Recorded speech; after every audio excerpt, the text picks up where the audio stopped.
ሊሰጡ ይገባል። የእግዚአብሔር ቃል ብቻ አይደለም፣ የእግዚአብሔር መንፈስ ነው።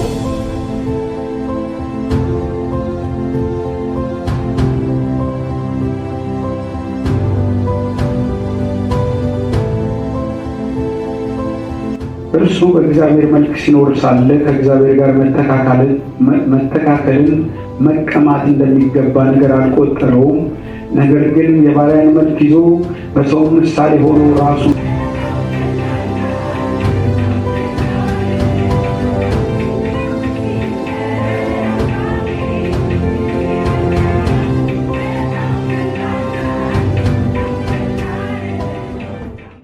ቪዲዮ ታገኛላችሁ በፌስቡክ ላይ ወይም ደግሞ በዩቱብ ላይ ሁለቱም ላይ አለ ትምህርቱ እና ትምህርቱን ከዛ ቀሪ ማለት መከታተል ትችላላችሁ። እና ዋናው ግን በብሉይና በአዲስ ኪዳን መካከል ያለውን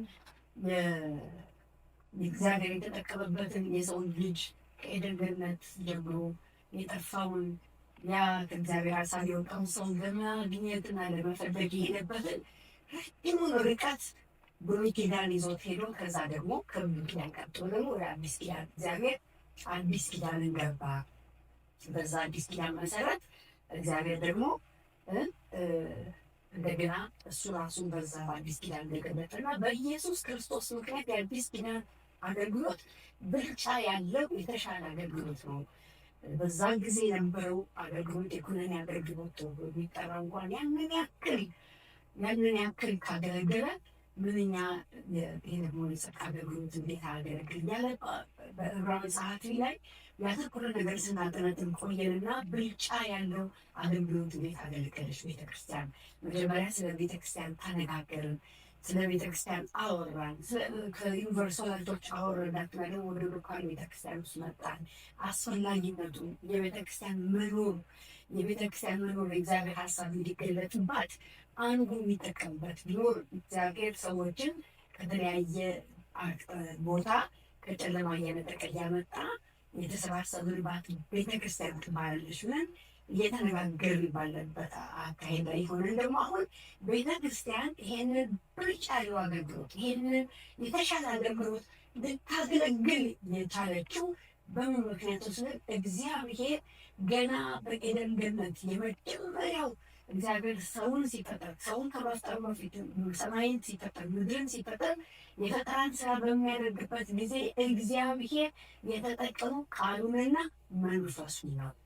ስለዚህ መጀመሪያ እግዚአብሔር ሰማይና ምድርን ፈጠረ ይልና ምድር ባዶ ነበረች፣ ቅርጽም አልነበረባትም፣ ጨለማ በላዩ ላይ ሰፍኖ ነበር። የእግዚአብሔር መንፈስ በላዩ ነበር። ከዛ ምን አደረገ? እግዚአብሔር መጥቶ ምን አደረገ? ቃል አወጣ አይደል? ቃል ይሁን የሚል ቃል ሲናገር እግዚአብሔር ወዲያውኑ ያ ቃል ምን አደረገ? ያ ቃል እግዚአብሔር የተናገረው ቃል መስራት ጀመረ። ስለዚህ ከማይታየው ዓለም ከማይታየው ስውር ከሆኑ ነገሮች እግዚአብሔር ወደ ገሃድ ነገሮች እንዲከሰቱ አደረገ። ስለዚህ እግዚአብሔር ያኔውንም ሲጠቀም የተጠቀመው ቃሉንና መንፈሱ ነው። አሁንም ቃሉንና መንፈሱን ነው የሚጠቀመው። ከዚህ ውጭ ምንም የለውም። እግዚአብሔር ዛሬ ቢጠየቅ ምንድን ነው ለቤተክርስቲያን የሰጠው ቢባል ቃሉንና መንፈሱ ነው። አሜን።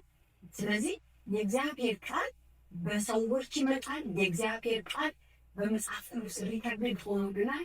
ይሄ የእግዚአብሔር ቃል ሁል ጊዜ ለትውልድ ስናስተምር ልጆች ጥማት እንዲኖራቸው፣ ረሃብ እንዲኖራቸው፣ ሁሌ እንዲያስቡት፣ በተለይ እንደውም ከዚህም ወጥተው ትክክለኛ የሀርድ ቡክ ላይ እንዲመጡ ማድረግ፣ ማንበብ ናፍቆት እንዲኖራቸው እንዲያነቡት የእግዚአብሔር ቃል ማድረግ ጥቅሙ የእግዚአብሔር ቃል ነገሮችን ካለመኖር ወደ መኖር ማምጣት የሚችል ጉልበት ያለው አቅም ያለው ነው።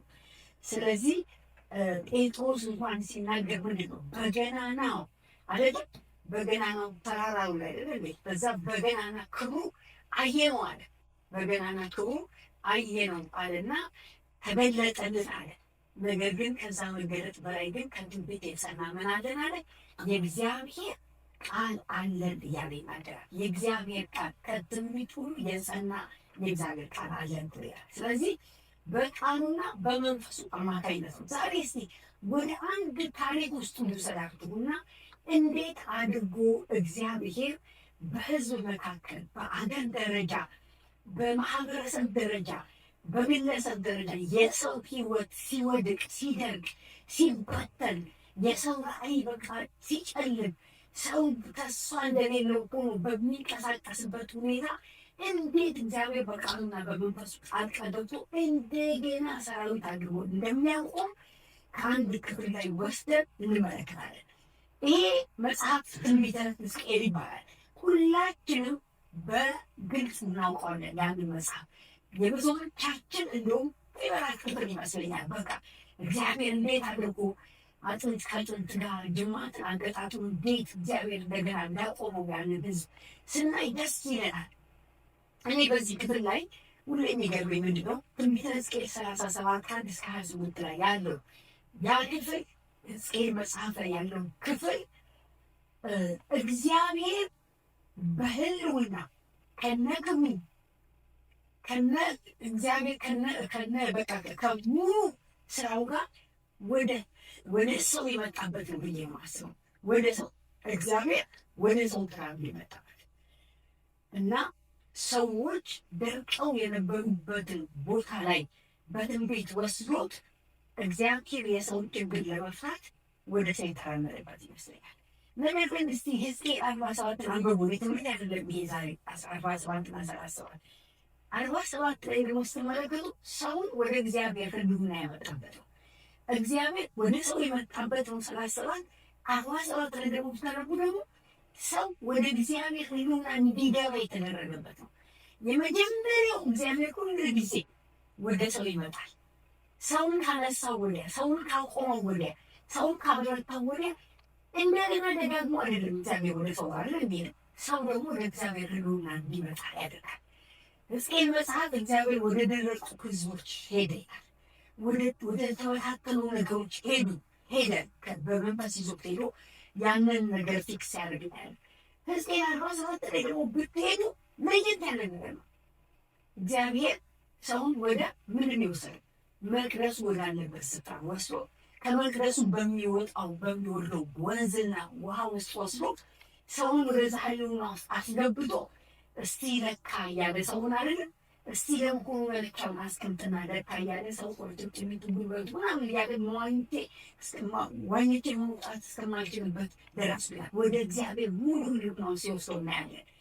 እና ይሄኛውን ዛሬ የማስተምረው ክፍል ግን እግዚአብሔር ወደ ሰው ተራብሎ የመጣበት ነው። ትንቢተ ሕዝቅኤል 37 1 እስከ 28 ባለው ክፍል ላይ እንደዚህ እናገኛለን። ከቁጥር 1 እስከ 10 ድረስ ይሆናል። ከቁጥር 1 እስከ 10 ድረስ መጽሐፉን ሲከፍለው ከቁጥር 1 እስከ 10 ድረስ መለኮታዊ ራእይ ነው። ዛሬ የምንመለከተው መለኮታዊ ራእይ ወስዶ የእስራኤል ሕዝብ እኮ እጁ ተቆርጦ እግሩ ተቆርጦ አንገቱ ተቆርጦ እንደሚታየው ግን መለኮታዊ የሆነ ራእይ ነው። የዲቫይን የሆነ ቪዥን ነው ያሳየው እንጂ በትክክል ሰዎች ተበታትነው አይደለም። ነገር ግን ያ መለኮታዊ የሆነ ራእይ የተቀበለበት ይሆናል። ያየበት ወስዶ ያሳየው ነው። ከቁጥር 11 እስከ 14 ደግሞ ያለው የራእዩን ትርጉም ነው የሚነገረው። የራእዩ ትርጉም ይሄ ነው ካሳየው በኋላ ይሄ ራእይ ትርጉሙ ይሄ ነው ብሎ ይለዋል እና ከቁጥር 18 እስከ 28 ደግሞ መሲሁ የሚመጣበትን የሚያመጣውን የፍጻሜ አንድነት መሲሁ የሚያመጣው ወደ ሰዎች መጥቶ መሲሁ የሚያመጣውን ያንን የፍጻሜ የሆነውን አንድነት የሚያሳይ ነገር ነው። ይህ መጽሐፍ ክፍል ስንመለከተው እኛ ምንም ሳንተረጉሙ መለኮታዊ የራእይን ትርጉም አድርጎ ያብራራናል። ራሱ ነው ትርጉሙን የሚሰጠን መጽሐፉ ምንም ማብራራት የማያስፈልገው ስታነቡት ስለ መለኮታዊ የሆነው ራእይ ነገሩና ይሄ ራእይ እኮ ማለት ይሄ ነው የሚተረጉም ይላል። ከዛ በኋላ የዚህ የደረቀ ታሪክ የሚለወጠው ግን በዚህ ነው የሚልና የሚለውጡበትን አካሄድ ያሳየዋል ማለት ነው። ስለዚህ ዛሬ በምድር ላይ ለሚሆነው ለማንኛውም ውድቀት ለማንኛውም ታድሶ ለሚያስፈልገው ነገር ዛሬ ቤተክርስቲያን ታድሶ ያስፈልጋታል አይደል? ዛሬ የእግዚአብሔር ሕዝብ ታድሶ ያስፈልጋል። አገር ታድሶ ያስፈልጋታል። አገር ራሱ በተለያየ አቅጣጫ የፈረሱ ነገሮች ታድሶ ያስፈልጋቸዋል። ግን የዛን ታድሶ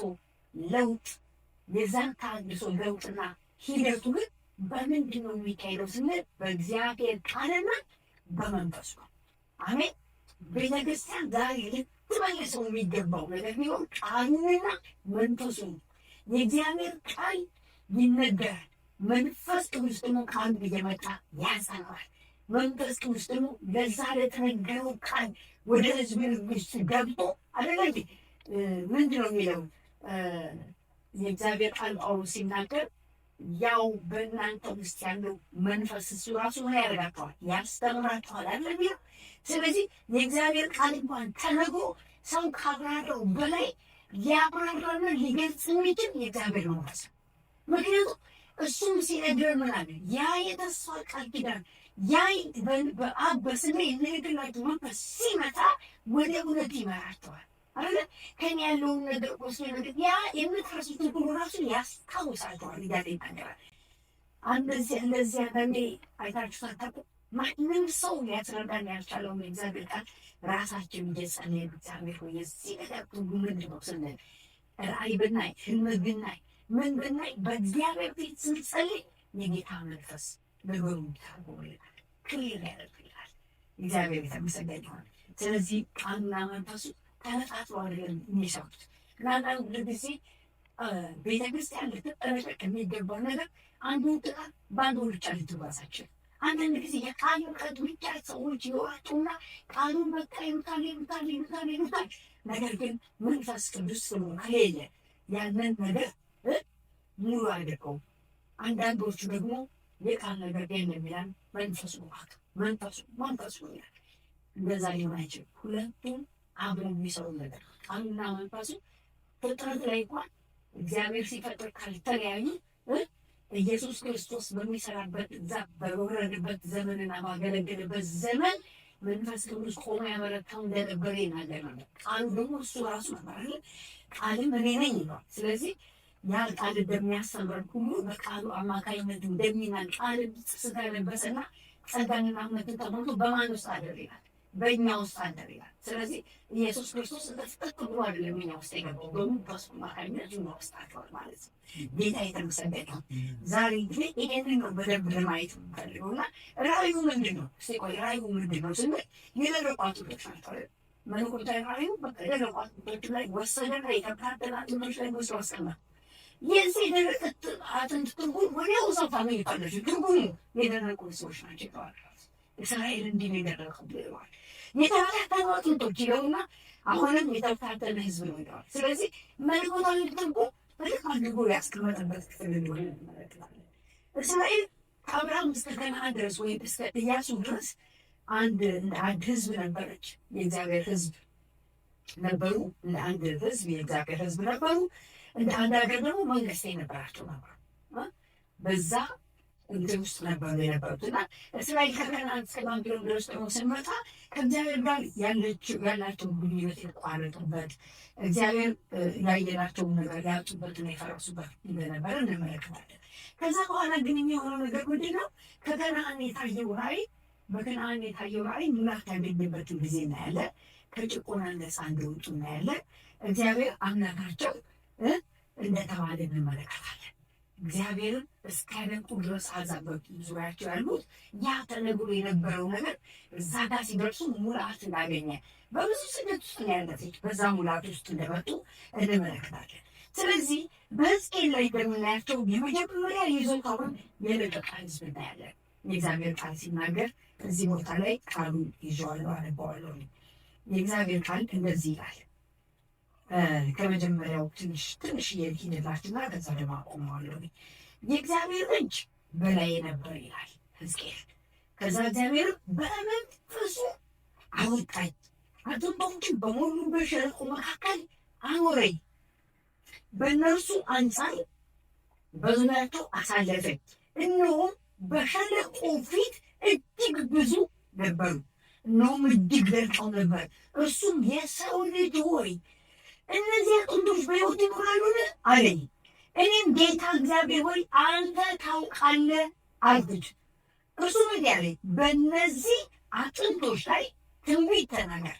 ቅዱስ ዚህ ትንቢት ተናገር እንዲህም በላቸው እናንተ የደረቃችሁ አጥንቶች ሆይ የእግዚአብሔርን ቃል ስሙ። አሜን። እንግዲህ ትንቢት የእግዚአብሔር ቃል ነው ማለት ነው። አሜን አሜን አሜን። የእግዚአብሔር ስም የተመሰገነ ይሁን። ይሄ ሕያው የሆነው የእግዚአብሔር ቃል ኦቶኑ መንፈስ ቅዱስ ነው። እሱ ራሱ እግዚአብሔር ነው። የዚህ መጽሐፍ ጸሐፊ ብለን ነው አይደል የምንለው።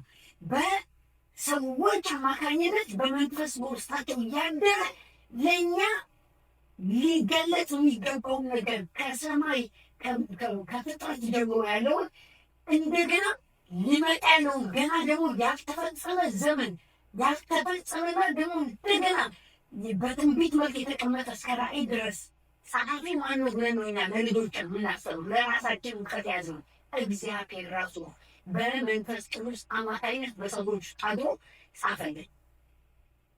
ጌታ ይባላል። ስለዚህ እግዚአብሔር የጻፈው ቃል ከእግዚአብሔር አንደበት ይወጣል ቃል አይደለ? እኔና እናንተ ውስጥ ያንን ቃል ስንናገር አንዳንድ ጊዜ እኮ ለእኛ ለራሳችን ትንቢት ተናጋሪ መሆን እንችላለን። አሜን አሜን። በሉስ አንጀምድ ቃሉን ስንናገር የእግዚአብሔር ቃል ደግሞ ይሰራል በኛ ላይ አይደለ? ለምሳሌ ካመን ፈወሻለች። የእግዚአብሔር ቃል በቃሉ እንደተናገረው በአንቺ ህይወት ሶስ ይመጣል። ምክንያቱም በመገረፉ ቁስል ተፈውሰሻል፣ ተድነሻል። ስለዚህ ለአካሪ ነግረዋለሁ፣ እናገራለሁ። ቃሉ በኔ ላይ ይሰራል። አሜን። በቃሉ ላይ ምን አወጣሁ ማለት ነው? ቃሉ በህይወቴ ላይ ቃልን አወጣሁበት፣ የሚሰራ ቃል አወጣሁበት። ዛሬ ላይ በሽተዋለን እንደምትፈወስ ግን ለአካሪ ነገርኩት። እግዚአብሔር የተመሰገነ ይሁን። እግዚአብሔር የጀራ ልጅ ነው። ቃል እናወጣለን። እግዚአብሔር ነገሮችን ካለመኖር ወደ መኖር ያመጣል። ለምን? የእግዚአብሔር ቃል ይሰራል ብለን ስለምን። ስለዚህ በዚህ በሕዝቅኤል ላይ እንደምናየው ይህ ሕዝቅኤል ያየው ህዝብ እንደምታዩት እንኳን የመመለስና ለመኖራቸውን ተስፋ የሌላቸው ሰዎች ናቸው። በጣም ተስፋ ብልጭ አለበት። በቃ ሰው አይቶት ሰው እንደገና ወደ በህይወት ሊመለሱ ይችላሉ የሚል ድምዳሜ ላይ ሰውን አያደርስም። ለምን? የሰው አመለካከት የሰው ነገር በሚታይም ነገር ስለሆነ ርቀት ሄዱ ማየት ስለማይችል አይደል እንዴ? ያንን ማድረግ ብቻ እግዚአብሔር እንደሆነ ብቻ ነው ሲመልስለት ነው። ስለዚህ ህልም ያላቸው ተስፋ የሌላቸውና ህልም የሌላቸው ሰዎችን ነበር ወስዶ የሚያሳየው የነበረው። ትንሽ ልቀጥልላችሁ። ከዛ ምን አለ ጌታ እግዚአብሔር ለእነዚህ አጥንቶች እንዲህ ይላል እነሆ ትንፋሽ አገባባችኋለሁ፣ በህይወት ምን ትላላችሁ? ትኖራለች። ጅማትን እሰጣችኋለሁ፣ ስጋንም አውጣባችኋለሁ፣ በእናንተ ላይ ቁርበትን እዘረጋለሁ፣ ትንፋሽንም አገባባችኋለሁ፣ በህይወትም ትኖራላችሁ። እኔም እግዚአብሔር እንደሆንኩ ታውቃላችሁ ብለህ ንገራቸው። ንገራቸው፣ እንደዚህ ብለህ ንገራቸው። የዚህ ነገር አድራጊ ማን ነው? እግዚአብሔር ነው አይደል እንዴ? ግን በማን ውስጥ ነው እግዚአብሔር የፈለገው? በሰው ውስጥ መጠቀም ነው የፈለገው። ስለዚህ የዘላለም ይህንን ህዝብ ከወደቀው ሰው ጋር ትንሽ እናስተያየውና አዳም የወደቀው ሰው ከዚህ ህዝብ ጋር ስናስተያየው ከእግዚአብሔር ሀሳብ ሲወጣ ተስፋ አጣ አይደለ? ኃጢአት የቀደመውን ይዞታ ስለቀልቀው፣ የቀደመውን ክሩን ስለቀልቀው ኃጢአት በውስጡ ገባና ከእግዚአብሔር ሀሳብ ለየው አይደለ? ከእግዚአብሔር ሀሳብ አወጣው። ልክ ያም እስራኤል የእግዚአብሔርን ቃል ኪዳን ይዘው አብርሃም ይዘው የተጓዙ እግዚአብሔር ታላላቅ ነገር ያደረገላቸው ብዙ ነገር ያደረገላቸውና በብዙ ነገር ከጨለማው ከጭቆናው ነገር ያወጣቸው ናቸው። ከእግዚአብሔር እጅ አይተዋል፣ ተአምራዊ ናቸው። ነገር ግን ከእግዚአብሔር ከሀሳባቸው ሲለያይ በተለያየ ምክንያት በምርኮ ውስጥ አለፉ። ስለዚህ ያ ህዝብ እግዚአብሔር ሲመለከተው ተስፋ እንደሌለው፣ ህልም እንደሌለው፣ ምንም ነገር እንደሌለው በቃ ደርቀዋል። እነሱ ራሳቸው እንኳን ቢጠየቁ ምንም የለን ብለው የሚናገሩ 36 ምዕራፍ ላይ ብትሄዱ ህዝቡ ራሱ ነው በቃ ተስፋ የለንም እግዚአብሔር እኮ ቀጥቶናል እያሉ በቃ ብዙ ራሳቸው የሚናገሩት ነገር። ከዛ 37 ላይ እግዚአብሔር ቢመጣና ይህንን ሰው ወስዶ ይህንን ራእይ ሲገልጥለት እንመለከታለን። የዘላለም የእግዚአብሔር ሀሳብ ለሰው ልጆች ምንድን ነው ስንል ኤርምያስ 11 ላይ የተጻፈው ነው አይደለ? ኤርምያስ 11 ለእናንተ የማስባትን ሀሳብ እኔ አውቃለሁ፣ ፍጻሜና ተስፋ ሰጣችሁ ዘንድ የሰላም ሀሳብ ነው እንጂ ከብዙ ነገር አይደለም ብሎ የእግዚአብሔር ቃል ይናገራል። የእግዚአብሔር የዘላለም ሀሳብ ለሰው ልጅ ፍጻሜና ተስፋ ያለው ሀሳብ ነው። መልካም ሀሳብ ነው። እግዚአብሔር አንድም ቀን በአምሳሉ የፈጠረውን ሰው ለምሳሌ ያክል ለአንዳንድ ክፋት ክፉ ነገር እና ለአንዳንድ መጥፎ ነገር ሰውን ሴት ያደርጋል ያደርግና ለዛ ክፉ ነገር አንቀርጾ የሚሰጥ ነገርን አዘጋጅቶ ሰው ወጥመድ ይሆናል ለሰው። እግዚአብሔር ግን ለሰው ወጥመድ ሆኖ አያውቅም። አሜን አሜን። ብዙ ጊዜ ሰዎች ገባችሁ የእግዚአብሔር አደራረግን አካሄድ ሳይገባቸው መንፈሳዊ አይናቸው ካልበራ አስቀድሞ እግዚአብሔር ይህን ፈልጎ ነው እንጂ ያንን ኤደገነት ያስቀምጠ ይሏቸዋል። አይደለም። እግዚአብሔር ፍሪ ዌይ የሰጠ ነው። ነጻ ፈቃድ የሰጠ ነው። እግዚአብሔር ከማይነካብን አንዱ ነገር ምንድን ነው ብትሉ እግዚአብሔር ከማይነካብን እኛ ገመቱ የማይነካት ነገር ቢሆን ፈቃዳችን፣ ፈቃድ የራሳችን። እግዚአብሔር ፈቃዳችንን ጥሶ የሚገባ አምላክ አይደለም። ግን እግዚአብሔር ብርሃንና ጨለማ ለይተን የምናይበትን ጥበብ ይሰጠናል። ምርጫውን ይሰጠናል። ህይወትን በዚህ ሞትን አስቀምጦ ምርጫ ይሰጠናል እንጂ ህይወት ውስጥ አልገባም አስገድዶ አላመጣም ማለት ነው። እግዚአብሔር ማናችንንም በጦር አንመዘብንም አስፈራቶ አላመጣም። እግዚአብሔር ግን በፍቅር አምጥቶናል። እግዚአብሔር እውነቱን አሳይቶ አይናችን ሲበራ ነው የወሰነ።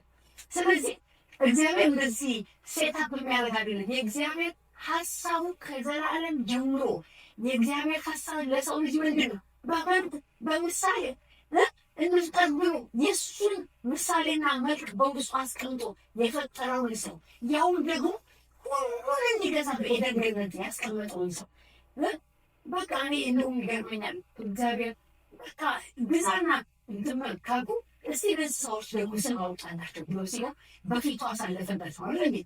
ከዛ በፊቱ ሲያሳልፍለት ሲያወጣ እግዚአብሔር እኮ ሀሳብ ላይ ምንም ነገር አታዩም ሲቃወም እግዚአብሔር ልክ ስም ሲያወጣ እግዚአብሔርም ያን መልካም እንደሆነ አየዋል ሚል ሁሉም ነገር በቃ መልካም ነው አሉ። እሱ እንዳወጣላቸው በዛው እግዚአብሔር ሲስማማት ያላት እና እግዚአብሔር ከሰው ጋር በቃ ሰውን ለመጉዳት ሰውስ የጎደው ማነው ብትሉ የራሱ ኃጢአት ነው። አስያችን ኃጢአት ነው። ከእግዚአብሔር የሚለየ ኃጢአት ነው። በምድር ላይ እንደጉሳ ሁሉ የሚያደርገው ኃጢአት ነው። ወደ ሲኦል የሚወስደን እግዚአብሔር ጻድቅ ነው። እግዚአብሔር ቅን ነው። እግዚአብሔር ቸር ነው። እግዚአብሔር ደግ ነው። እግዚአብሔር ሁሉን ቻይ ነው። ስሙ ሲነገር እግዚአብሔር ለምሳሌ ግን አስቻለው የሚል ስም ጠርታችሁ ላያስችል ይችላል። አለ ሰውዬው እንደው ስም ተሰጠው እንጂ ሰው ስማቸው እንደ ስማቸው ላይሆን ይችላል። እግዚአብሔር ግን እንኳንስ እውነቴ ነው ናችሁ በማንነቱ ያገኘው ስም ቀርቶ አባቶቻችን ካደረገላቸው የተነሳ ያወጡለት ስም አለ። ለምሳሌ ተመልከቱ፣ አጋር ያወጣችለት ስም አጋር እኮ ራሱ ናት ኤልሮይ እያለችው የሚያየኝን አምላክ እኔ ደግሞ አየሁታለች። ደግሞ እግዚአብሔር እንደስሙ አይደለም እውነትም ኤልሮይ እውነቴ እኮ ያያል። ባለንበት ሁኔታ ውስጥ ሆነን ያያል። በጨለማ ብንቀመጥ፣ በብርሃን ውስጥ ነው፣ በሁሉም ስፍራ በተራራ ነው፣ በሸለቆ እግዚአብሔር ያያል። አሜን። የትም ቦታ ያያል። እውነት ነው። በትክክል አውጥታለች። እውነት አባቶቻችን እነዚህ ያሉ እንኳን ያወጡበት ሰው በቃ ከተደረገለት አንሳር እውነት እግዚአብሔር የእግዚአብሔር ስም የተመሰገነ። ስለዚህ እግዚአብሔር ሀሳቡ ምንድን ነው? ለሰው ፍጻሜና ተስፋ ያለው እስራኤልን እንዲሁ አይጣቷቸው ፍጻሜና ተስፋ ሊሰጥ ስለፈለገ ነው። የእግዚአብሔር የዘላለም ሀሳብ እቅድ ዋናው ወይም ኦሪጂናል ኮፒ እግዚአብሔር እጅ ላይ ያለ ስለነማ ስለ እስራኤሎች ኦሪጂናል ኮፒ እዛ ነው ያለው። ነገር ግን እኛ ምላችሁ አንዳንድ ጊዜ ስለ እኔ የሚያስባት ሀሳብ እግዚአብሔር ስለ እኔ የሚያውቀው ነገር በእግዚአብሔር እጅ ላይ አለ። መቼም ሊሆን አይወርቅም፣ አይጠፋም አለ። እኛ እጅ ላይ ነው ብዙ ጊዜ የሚጠፋው፣ እኛ ጋር የለም። እግዚአብሔር የተናገረ ነገር ያለን ነገር ይጠፋናል። በቃሉ ያልገባነው ነገር ይጠፋናል። ሰው ከዚህ የተነሳ ተስፋ ይቆርጣል። ከዚህ በኋላ የሚያነሳኝ ደግሞ አዘቅት ውስጥ ይገባል። እግዚአብሔር ግን ከእጁ ጥሎት አያውቅም። እግዚአብሔር ልብ ውስጥ አለ ሁል ጊዜ። ስለ ደሴት ሲያስብ አለ እግዚአብሔር ልብ ውስጥ አለ ሁሌ የማይጠፋ የማይደበዝዝ ነገር በምንም አይነት በቃ ስለዚህ እኔ እጅ ውስጥ ያለው ነገር ከጠፋ እግዚአብሔር ጋር ሄዶ ኮምፕሊት መጠየቅ እግዚአብሔር ሆይ ምን ታስባለህ ስለዚህ በምን ጠይቀዋለህ እግዚአብሔር ደግሞ ይነግረናል አይደል ይሄ ነው የእግዚአብሔር አሰራር በሕዝቅኤል 37 እንደምናየው እግዚአብሔር ለነብዩ ራእይ ያሳየውና ጥያቄውን ጠየቀ እነዚህ የደረቁ አጥንቶች ምድር ብቻ የደረቁ የተበታተኑ አጥንቶች በሙሉ በሕይወት ይኖራሉ በሙሉ በሕይወት ይኖራሉ ወደ ቀድሞ ይዞታቸው የሚመለሱ ይመስልሃልን ማለቱ ነው ዋው ተመልከቱ የተሃድሶ ሂደት እንዴት አድርጎ ሊያደርጉ የሚችሉት እነዚህ ብሎ ሰው አስተያየት ተጠየቀ ሰው ነው የተጠየቀው ሰው በተመታተልና በተዘበራረቀው ነገር ላይ ወስዶ አሳይቶ ተሰው ወደ ቀረጠው ሰው አሳይቶ ሰውን ጠየቀ ነቢዩ ምን አለ በውኑ አንተ ታውቃለህ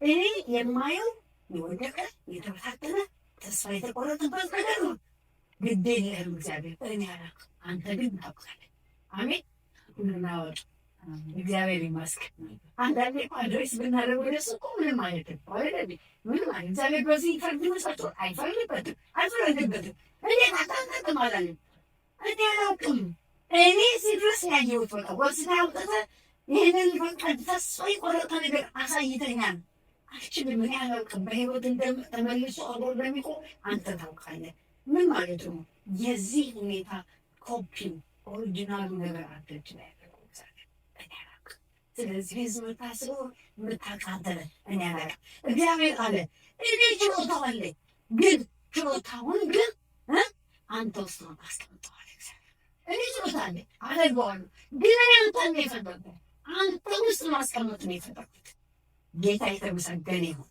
አሜን አሜን በላብረን እንስራለን እግዚአብሔር ጌታ ይባረክ ስለዚህ መጀመሪያ ስለዚህ ህዝብ ሀሳብ ኦሪጂናል የእግዚአብሔር ሀሳብ ምን እንደሆነ ነገረው እዛው ክፍል ላይ ታላቅ ህዝብ ነው አዎ ይሄ ህዝብ ታላቅ ህዝብ አደረገዋለሁ እንደገና አቆመዋለሁ እዚህ ጋር ራሱ የሚነገሩ መጽሐፍ ላይ ቃሉ ላይ ሄዳችሁ ስትመለከቱ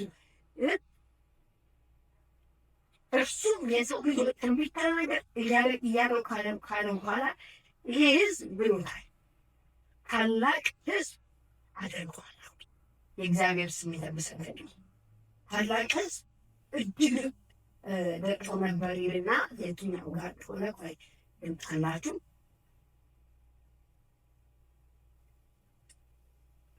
ህዝቤ ሆይ መቃብራችሁ በከፈቱ ጊዜ ከመቃብራችሁ ባወጣችሁ ጊዜ እኔ እግዚአብሔር እንደሆንኩኝ ታውቃላችሁ ብሎ ይላችኋል እኔ ህዝቤ እንደሆናችሁ ታውቃላችሁ ብሎ እግዚአብሔር ይናገራልና ስለ ታላቅነታቸው ስለ ታላቅ ህዝብ እንደሚሆኑ መጨረሻ ላይ እግዚአብሔር ይናገራል ግን ምን አለው በሕዝቅኤል ሂደቱ ይነገርሃል ሂደቱ እንዴት ነው ወደ ተሐድሶ የሚመጡበት ሂደቱ እንዲህ ነው ቃሉን ሲነገር ማለት ቃል ተናገራለ ቃል ሲናገር ምን ሆነ ይላል አጥንት ከአጥንት ጋር ምናምን ተቀራረቡ ከዛስ በጅማት ተገጣጠሙ ከዛ ስጋ ለበሳቸው ከዛ ቁርበት ተሸፈኑ ይላል አያችሁ የመቆም ሂደት ላይ አመጣና አስቀመጣቸው የመቆም ሂደት ላይ ይሄ እንግዲህ ቃል የሰራው ነው አጥንት ከአጥንት ጋር ልክ ቃል መናገር ሲጀምር አጥንት ከአጥንት ጋር ተቀራረቡ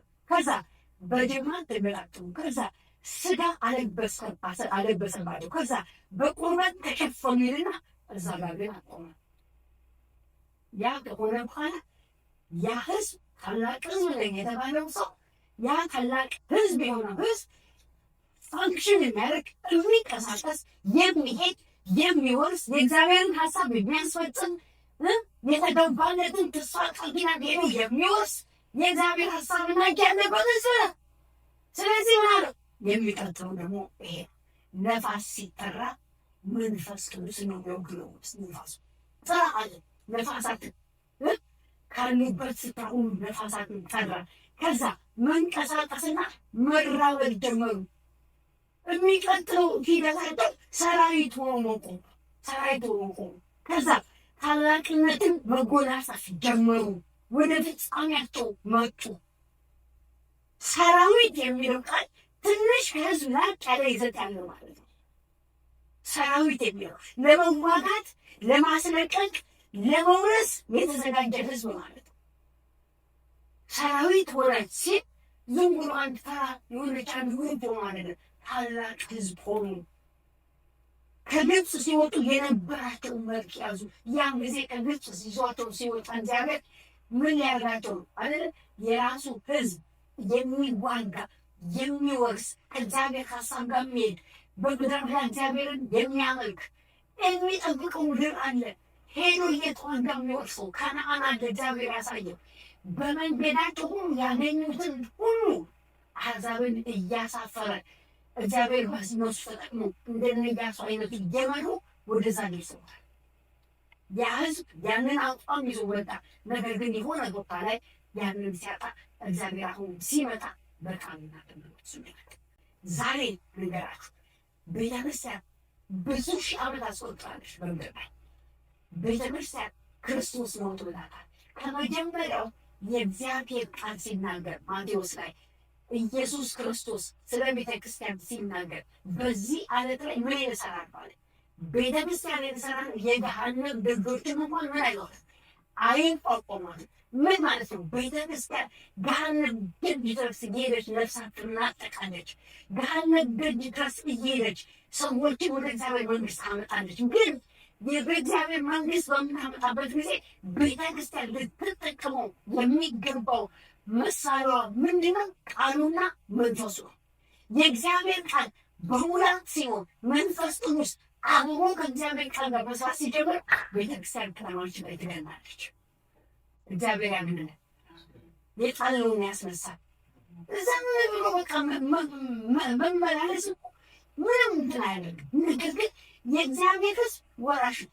የእግዚአብሔር ሕዝብ ተንቀሳቃሽ ነው። የእግዚአብሔር ሕዝብ ያስፈራል። የመጀመሪያ ጊዜ በሐዋርያት ሥራ ላይ መንፈስ ቅዱስ መጣ ይላል አይደል? መንፈስ ቅዱስ በሁሉ ሞላባቸው እና በአንድ ከተማ ላይ የእግዚአብሔር ሥራ ታየ። እንደውም በጣም የሚገርም በኢየሩሳሌም ከተለያየ ሀገር ሊሰብኩ የመጡ ሰዎች ያንን የመንፈስ ቅዱስን ኃይልና የመንፈስ ቅዱስን ሥራ ሲያዩ ደንግጠው ምንድን ነው የምንሰማው ነገር ብለው ከበቧቸው አይደል? ያን ጊዜ የሆነውን ነገር ጴጥሮስ ቆሞ ሲያስረዳ የእግዚአብሔር መንፈስ በውስጡ ተሞልቶ ስለነበረ ቃሉ መተርተር ጀመረ፣ መናገር ጀመረ። በሚናገርበት ጊዜ የሚደንቅ ነገር ሆነ። ከነዛ ሰዎች ውስጥ አብዛኛዎቹ ምን አሉ? በተነገረው ቃል ተወቅሰው ያንን የተነገረውን ቃል አመኑበት። እሺ ምን እናድርግ? እሺ ከዚህ በኋላ ምንድን ነው የምናደርገው ሲባቸው ሁሉም ንስሐ እንዲገቡ አድርገው በመንፈስ ቅዱስ እንዲጠመቁ አደረጋቸው። ከዛ ምንድን ነው የሆነው? በምድር ላይ የእግዚአብሔር ቃል እየገነነ መጣ።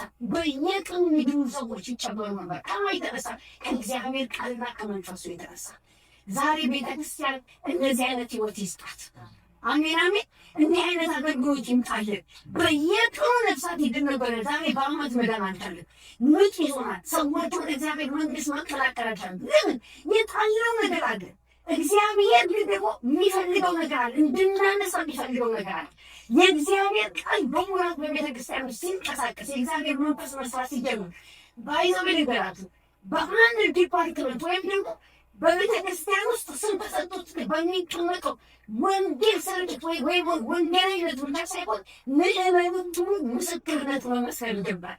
ለምን? በሐዋርያት መጽሐፍ ላይ ምንድን ነው የሚለው? መንፈስ ቅዱስ በተሞላችሁ ጊዜ እስከ ምድር ዳርቻ ሄዳችሁ ምስክሮቼ ትሆናላችሁ።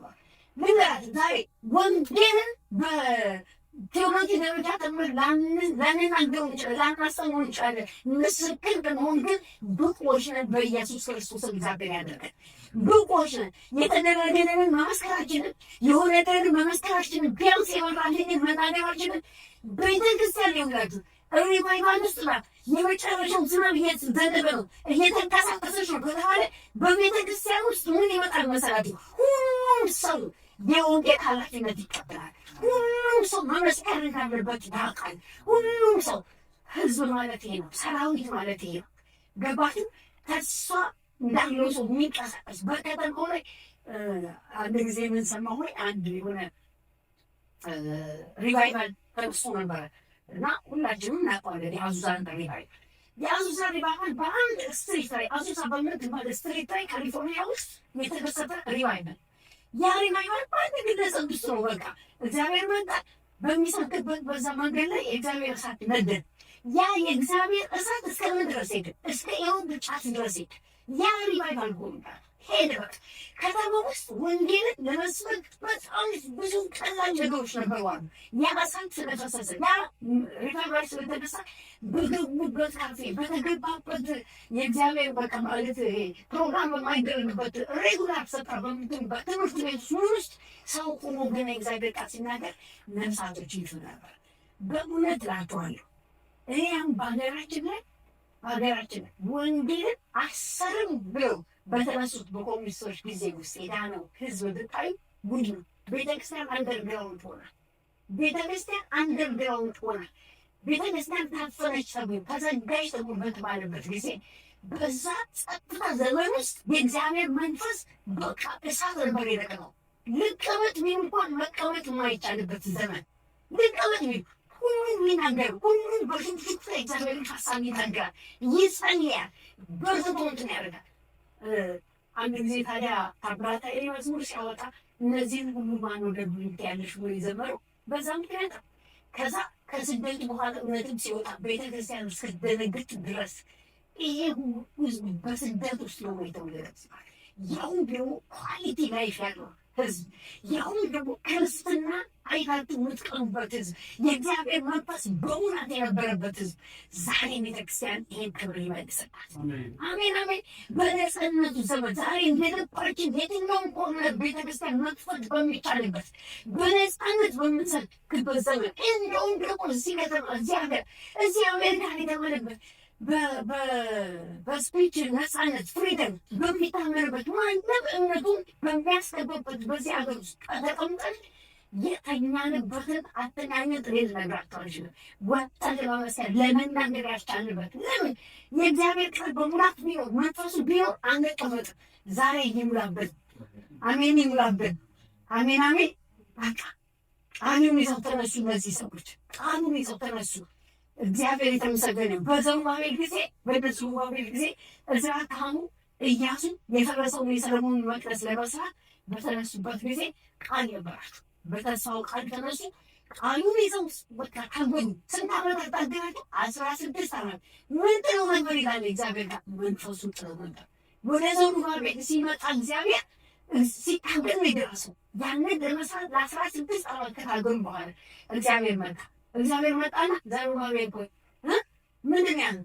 በኃይልና በብርታት አይደለም፣ በምን የሆነ በመንፈሴ ነው። የተስፋው ቃል እኮ አላቸው። ቃሉን ይዘዋል። የተነገረው የእግዚአብሔር ቃል ስላለ ነው የታገሉት። በዛ ቃል ሲታገሉ ቆይታ መንፈሱ ሲመጣ እግዚአብሔር በትንቢት ተናገረ። እግዚአብሔር ምን አለ? ዘሩባቤል አንተ ጀምረዋል፣ አንተ ትጨርሰዋለህ። የመደምደሚያውን ድንጋይ ነው አንተ ትሰራዋለህ። የእግዚአብሔር ስም የተመሰገነ። ዛሬ በእኛ የጀመረው ስራ እስከ ዓለም ፍጻሜ ድረስ እንደሚፈጸመው እግዚአብሔር ተስፋ ገብቶልናል። በእኛ የተጀመረው ስራ ይቀጥል።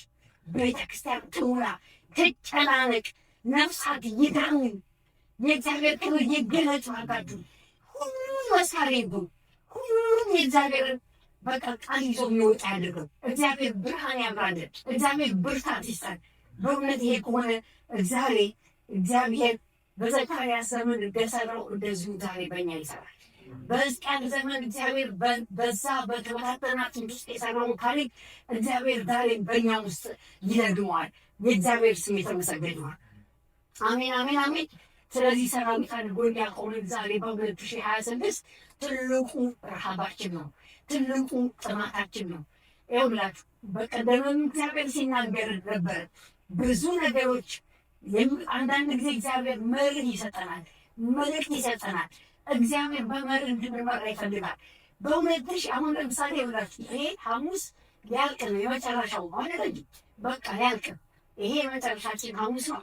ያኛው የምንገባበት አንድ ወይ ማለት የሚጀምር ተመልከት። 2025 ሊዘጋ ሊጠናቀቅ ነው።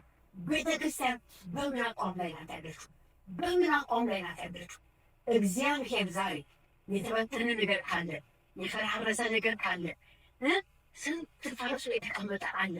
ዛሬ ዝረበን እውነቴ መንቃት አንድ ነገር ብለን ላረጋግጠ እዚህ ቬጋስ ውስጥ እንኳን ክርስቲያኖች ሆነው ከተለያየ ከተማ መልተው ራሳቸውን ሰውረው ክርስትናን በቃም ብለው በሌላ ነገር ተጠምደው ህይወታቸውን በድርቀት ውስጥ ሆኖ የተበተነ ህዝብ አለ ከተማችን ላይ። አንዳንድ ገነግጣለሁ። ድሮ ማካቸው ክርስቲያን የነበሩ ሸሽተው ሲሄዱ አንዳንድ የማይወለድ ይደረግታል። ተከላይ ማለት ሲያድር ግን በቤተክርስቲያን ውስጥ የሉ። የሚገርማችሁ አንዳንዶች ደግሞ ከዛኛው ቤተክርስቲያን ወደዛ ሲሉ አውሬ በመሀል ላይ የሚበላቸዋል።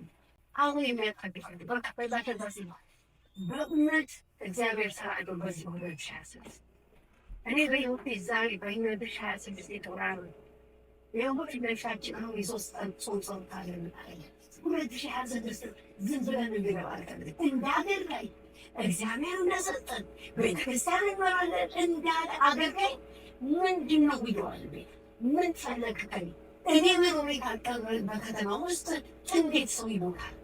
አሜን አሜን። እንዴት ሰው ራሱን ያጠፋል? በቀደም አንዱ ካሊፎርኒያ የነበረበት ናሽቤት የሚባል ሀገር ላይ እኛ ባይብል ስተዲ ገብተን የምናጠናበት አዘኔና ባለቤቴ ሰሌና የምናጠናበት እዛ ላይ እንደ ሴት እየተንሰቀሰቀ አለቀሰ። እንደ ሴት በጣም እስኪገርማችሁ ድረስ በዚህ ዓመት ብቻ የሞቱት ወጣቶች ራሳቸውን ሱሳይድ ያደረጉ ወጣቶች እየተናገረ እናልቅስላቸው፣ እንጮህላቸው፣ እንጸልይላቸዋል። በቃ እንዴት ያሳዝናል! እንዴት ያሳዝናል! እውነት እኮ እኛ ባለንበት ከተማ ቤተክርስቲያን ኤግዚስት ባደረገችበት ቤተክርስቲያን ባለችበት ከተማ ሰው መሞት የለበትም። ሰው ወደ ጨለማ መነዳት የለበትም። ስንት ወጣቶች ያልቃሉ። የፈጀሙ ትምህርት ክርስቲያኖች ሆኖ ተስፋ አጣ ባክስ ላይ ላልቆ ቁጫዙ ቤታቸው ተስፋ ቆርጦ ቁጫዙ እግዚአብሔርን መከመከተል ቁጫዙ በእነዚህ አይነት ተስፋ ውስጥ ተስፋ የሌላቸው አሉ። ዛሬ ቤተክርስቲያን ቃሉና መንፈሱ ማንሳት ይሆናል። እባካችሁ ቃሉና መንፈሱ በጣም እየሰራ ነው። የእግዚአብሔር ቃል አጥንትን ከአጥንት ያገጣጥማል። ኦርጋኒካሊ እንድትቆም ያደርጋል። ቤተክርስቲያን ያያይዛታል። መንፈሱን ደግሞ ውበት ይሰጣል። መንፈሱ ጉልበት ይሆናል፣ ኃይል ይወሳል። ልጆቻችን ወጣቶቻችን ይተርፋሉ። ወጣቶቻችን በእጃችን በወንድ ያደርጉ ወጣቶቻችንን ማትረፍ ከፈለግን የእግዚአብሔር ቃልና የእግዚአብሔር መንፈስ ተጠቅመን እናደርሳቸዋለን። አሜን አሜን። ተበትኖ ቀረ የሚባል በእግዚአብሔር እይታ ውስጥ የለም። ፈርሶ ቀረ የሚባል ነገር የለም። እግዚአብሔር ዳግመኛ የሚያድስ አምላክ ነው። እግዚአብሔር አገር ያድሳል፣ ማህበረሰብ ያድሳል። እግዚአብሔር ቤተክርስቲያንን ያድሳል። ከሀድሶ ደግሞ የእግዚአብሔር ሀሳብ ነው። በዚህ ዘመን ለቤተክርስቲያን መታደስ አለባት። ያቺ የገሃነም ደጆች የማይቋቋሙት ቤተክርስቲያን ኤግዚስት ያደረገችዋ በክርስቶስ ኢየሱስ የተዋጀችዋ ቤተክርስቲያን እንደገና መገለጥ አለባት፣ እንደገና መነሳት አለባት። ይህን እንፈልጋለን። ይህን ከፈለግን በ2026 ደግሞ ይህን ጸሎት እንጸልያለን። እግዚአብሔር ያደርጋል። ሃሌሉያ።